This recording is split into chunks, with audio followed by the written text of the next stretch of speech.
Media సోదరులకు నమస్కారం. రాత్రి కొల్లూరు వేమూరు నియోజకవర్గంలోని కొల్లూరు మండలంలోని కొల్లూరులో జనసేన పార్టీ కార్యకర్త అయినటువంటి ఉప్పు జానకి రామయ్య అతను జీవనాధారం కోసం ఎప్పటి నుంచో నూడిల్స్ బండి ఒకటి సెంటర్లో నడుపుకుంటూ జీవనం సాగిస్తున్నాడు. గతంలో కూడా అక్కడ ఉన్నటువంటి ఆ వైన్ షాప్ వాళ్ళు అతన్ని ఇబ్బంది పెట్టి అది పగలగొట్టడం, తర్వాత మళ్ళా దాన్ని సరి చేసుకుని అతను షాప్ నడుపుకుంటూ ఉంటే నిన్నటి రోజున అతను షాపు కట్టేసుకుని ఇంటికి వెళుతున్న తరుణంలో కొంతమంది ఇదే కొల్లూరుకు సంబంధించి ఇటు పక్కన పల్లి ఉంది, ఈ పల్లికి సంబంధించిన కుర్రాళ్ళు అక్కడికి వచ్చి అతన్ని కదిపించుకుని, నువ్వేంట్రా మా అన్నని, మా బాస్ ఏదో something called as like boss or అన్నం, లేదంటే మా డాక్టర్ గారు ఆయన అనేటంతటాడువా అని చెప్పేసి అతన్ని కొట్టడం.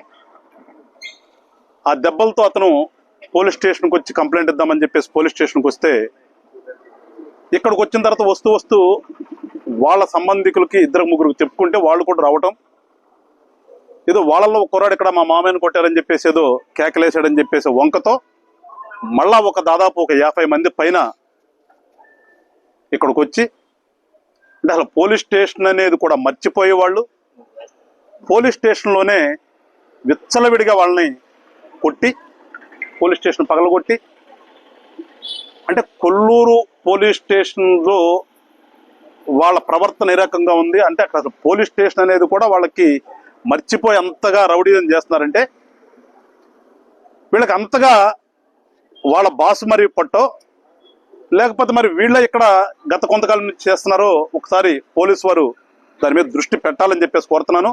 ఎందుకంటే పోలీస్ స్టేషన్ పగలగొట్టారు. ఇప్పుడు మా వాడిని పగలగొట్టింది, మా వాడిని కొట్టింది విషయం వేరు. ఆ సందర్భంలో కొంతమంది ఇక్కడికి వస్తే వాళ్ళల్లో కొంతమంది ఎవడన్నా కాపు నా కొడుకుంటే కొట్టండి రా అని చెప్పేసి కులం పేరు పెట్టి కూడా కాపుల్ని కొట్టండి అనే విధంగా కూడా మాట్లాడేది చెప్పేసి మా వాళ్ళు చెప్తున్నారు.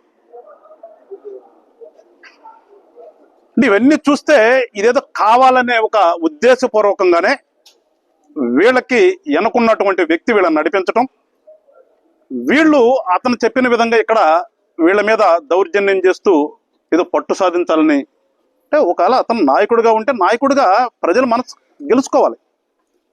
కులాలను టార్గెట్ చేసి కొట్టించి భయపెడితే ఆగిపోతుందా? అందులో వీళ్ళు అంతా జనసేనకు సంబంధించిన వాళ్ళు, వీళ్ళని భయపెట్టడం వీళ్ళ వశం అవుతుందా? ఇప్పటి వరకు ఏంటంటే గతంలో జరిగినప్పుడు కూడా ఎస్ పవన్ కళ్యాణ్ గారు ఒక ఆలోచన విధానంతో రాజకీయాల్లో ఉన్నాం, మనం చూద్దాం టైం బీయింగ్ అని చెప్పేసి మేము ఆ రోజున ఆగితే ఇవాళ నాకు అనిపిస్తుంది ఆ రోజున నేను ఇక్కడికి వచ్చి వెళ్ళినడితే ఎట్లా ఉండేదో రాకపోవటమే వీళ్ళు అలుసుగా తీసుకున్నట్టుగా అనిపిస్తుంది. కొట్టడం ఎంత పని మాకు? వాళ్ళు ఏ రకంగా అయితే పోలీస్ స్టేషన్లోకి వచ్చి కొట్టారో మేము వాళ్ళ ఇళ్ళకెళ్ళి కొడతాం, పెద్ద విశేషమేం కాదు అది. కొట్టడం 2 నిమిషాల పని మా సహనం కోల్పోతే. ఇప్పుడు చెప్తున్నాను వీళ్ళందరికీ, ఇప్పుడు వరకు సహనంతో ఉన్నాం. రాత్రి మీరు చేసినటువంటి దుశ్చర్యలు కానీ, రాత్రి మీరు వాడినటువంటి పదాలు కానీ సహనం కోల్పోయాం మేము కూడా.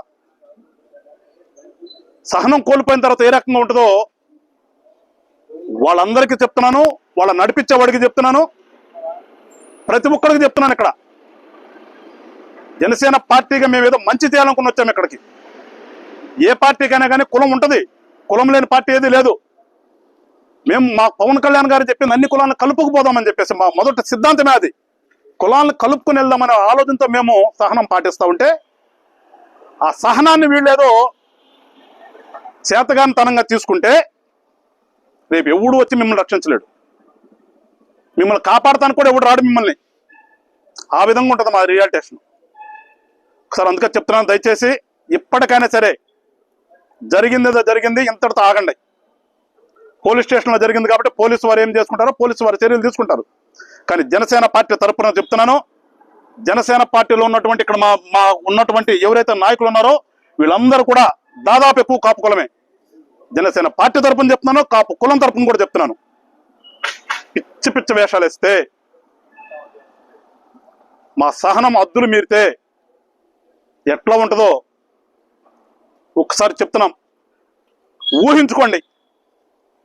ఇక్కడ చేతగాక కూర్చోలేదు, చేవలేక కూర్చోలేదు, చెయ్యలేక కాదు. సమాజంలో బతుకుతున్నాం, సమాజంలో ఉంటున్నాం అని చెప్పే ఒక ఆలోచనతో వెనక్కి తగ్గి ఉంటే అది చేతకంతాను అనుకుంటారేమో. ఈ మూకకందరిగా చెప్తున్నాను, మూట కట్టి తీసుకెళ్తాం. అంతదాకా తెచ్చుకోవద్దు. ఇప్పుడు కూడా చెప్తున్నా, మా వాళ్ళకు కూడా చెప్తున్నాను, జరిగిందని ఇంతటితో వదిలేద్దాం. చట్టం తన పని తాను చేసుకుందంటట్టుగా చట్టం ఏం చేస్తుందో చూద్దాం. ఎస్, మా వాళ్ళ మీద కూడా కొంతమంది మీద కేసులు పెట్టారని చెప్పి తెలుస్తుంది. వాళ్ళకి ఏ రకంగా మేము న్యాయంగా వాళ్ళని న్యాయపరంగా చూసుకుని తీసుకురావాలో ఆ ప్రక్రియ జరుగుతుంది. ఎవరు కూడా ఇబ్బంది పడాల్సిన అవసరం లేదు. కానీ పోలీస్ స్టేషన్లో జరిగిన దానికి పోలీసు వారు ఏ రకంగా చర్యలు తీసుకుంటారో చూసి తదనంతరం మేము కూడా దానికి రియాక్షన్ ఎట్లా ఇవ్వాలో ఆ విధంగా ఇస్తాం. మరొక్కసారి హెచ్చరిస్తున్నా, కొల్లూరులో ఇక్కడేదో మీ అడ్డా అనుకుంటున్నారేమో, మూట కట్టుకెళ్తాం చెప్తున్నా. జాగ్రత్తగా ఉండమని చెప్పి ప్రతి ఒక్కరికి చెప్తే తెలుసుకుంటాం.